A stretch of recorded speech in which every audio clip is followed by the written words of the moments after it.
Rhonda girl, you don't need a husband. You need a gentleman caller. Good morning, good afternoon, good evening. How y'all doing? All right, let's get into episodes 5 and 6 of Married at First Sight. So we're on day 5 of marriage. So we see all the couples wrapping the honeymoon up, and we're headed back to Austin.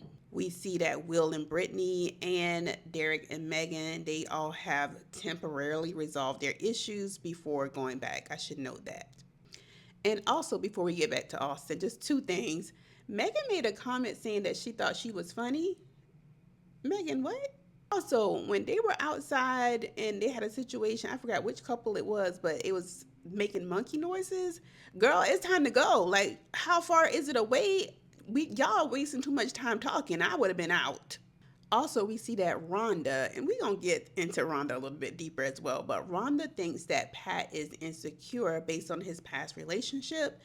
And Pat was in a 3-year relationship and he just broke up with that person like 6 months ago, which is kind of peculiar because how do you go from there to then now being on Married at First Sight after 6 months? But it's a difference between the way that men and women operate in relationships, like especially at that age.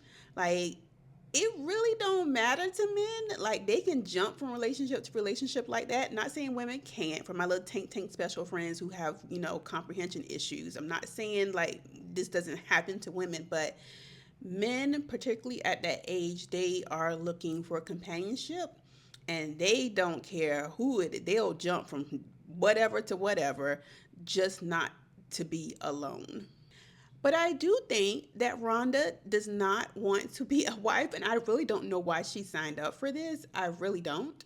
Because she is really nitpicking Pat, and Pat is such a people pleaser. He's just trying to go along with it. I don't know how long he's willing to sustain it. Maybe he will try to sustain it for years, but Rhonda does not want to be a wife, not in the traditional sense. Like that's something that her and we are very similar with. I don't have to be married to anyone. I don't want to live with anyone. I want to share my life with someone, but in terms of being in the house with you, absolutely not. Child, production is getting on Chad's nerves. And I know what's happening because we only see like the edited situation, right? And I feel like what is happening is that they are constantly interrupting him, and he is just getting tired of it. Even though, Chad, you was taking a long time to answer that question, and again, it could be editing, but one, I feel like he was just frustrated. Was he rude? Yes, but I also feel like he's not used to being filmed like this, and then he wants it to naturally flow. And I know what those producers are doing behind the scenes is like prompting them and interjecting themselves into what Chad wants to be a natural conversation. And you can see Belinda, she was just feeling so embarrassed and just so shame. But Chad, yeah, I know you were frustrated, but that was rude. Episode 5 ends with a creepy shower scene between Josh and Jalen, I believe it was. Or maybe it was, I think it was Josh and Jalen. My God, my memory is just, I didn't even write that down. I just wrote down that it ended with the creepy shower scene that the camera stayed in way too long for my liking. All right, so now we're in episode 6, and the couples are back in Austin. They move into the apartments. The apartments are really nice. I really like those apartments. They were decorated really nice. So Peacock, very good, very good.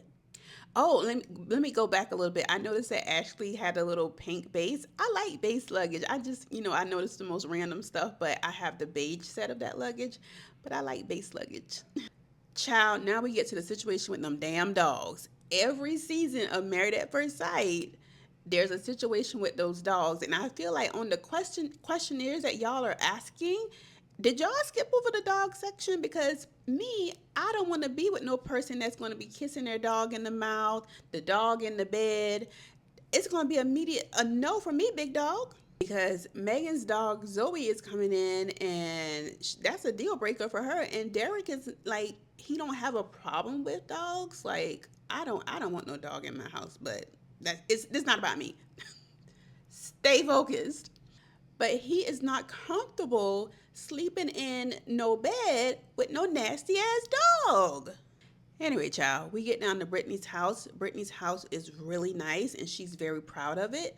But Will looks bored. He is not the type of person that, for the way that Brittany expresses and receives love, Will is not compatible for her because Brittany needs more words of affirmation. She needs more responses in general because I do think, Brittany has some baggage, and I think that I'll get back to Brittany in a second, but Will just going through this house is just like a blank until he got to the clothes situation, like what she said.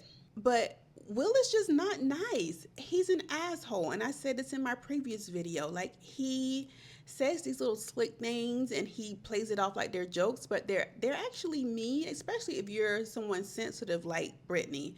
And Brittany, I need you to always remember who the fuck you are. I'm sorry for the harsh language, but I want more people to remember that and get this stuff together, one, before you get into relationships, so that you don't have these instances where you're just breaking down at just a little small thing that's happening. Like, girl, no. These two are just not a match. They really are not. Then we see Rhonda's home. Rhonda's home is definitely a reflection of her. Very nice home. And then they get to the part where Pat mentioned something about, needing a space for his clothes because her closet is jam-packed. And she's like, hold up.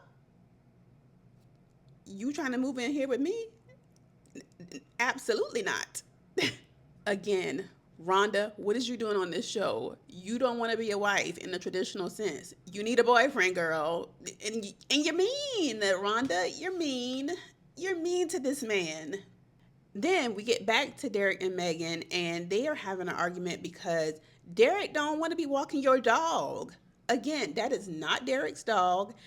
Did y'all even have a conversation about him doing it? And if so, what does that schedule look like? Like, a lot of this could been avoided if y'all just had a conversation about, hey, do you want to walk my dog? If so, how often do you want to walk my dog? Megan is a terrible communicator. She really is. Derek, I know you like cleaning with your vinegar and stuff, but I'm gonna need a little bit of bleach in there, just a little bit. I get the vinegar situation. I get it. I particularly don't want that smell in my house, but just like one spray of the bleach, just one. All right, so now we get the experts coming in, and we first see Megan and Derek meeting with Pastor Cal. What the hell does Derek have on? Something else random I noticed about Megan and Derek, and I was trying to pick up on it earlier, but they both have those serial killer eyes. That's the thing they have in common. Both of their eyes are like very serial killerish. You get what I'm saying? Again, Megan and Derek, they don't need to be together because Megan is a lunatic and she does not want to be married because she is not ready to do the compromising and the communication that is necessary to be in a marriage. And it was just she's mean. Then we see Will and Brittany meet with Pastor Cal, and they are sitting so far apart on this couch. I'm like, my God. Overall, their session went well. I'm still not a fan of Will. I don't think he dates black women, and I just think he's just pretending until he gets to the end at this point. Then we see Pat and Rhonda meeting with Dr. Pia.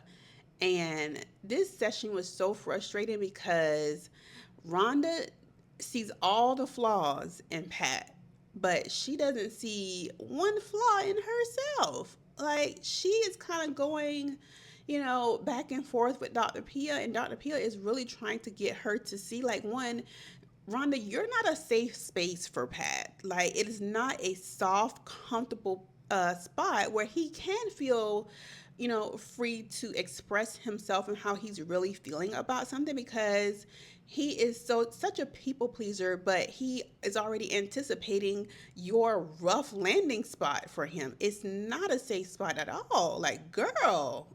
And Rhonda, you need to deal with your own stuff too. You still so busy worrying about Pat, but you're being triggered by some little small stuff based on what happened in your previous relationship. You need to deal with your shit too. In the end, she ends up crying and just being triggered, and then she got to go walk the dog. And I just think, Pat, pack up your stuff and get the hell out, because no, Pat, I know you don't know how to be alone and you want to be with someone, but this ain't the one for you. So anyway, that was episodes 5 and 6. I'm going to do a separate video for episode 7 because I'm tired at this point. And yeah, I'll chat with you guys later. Peace.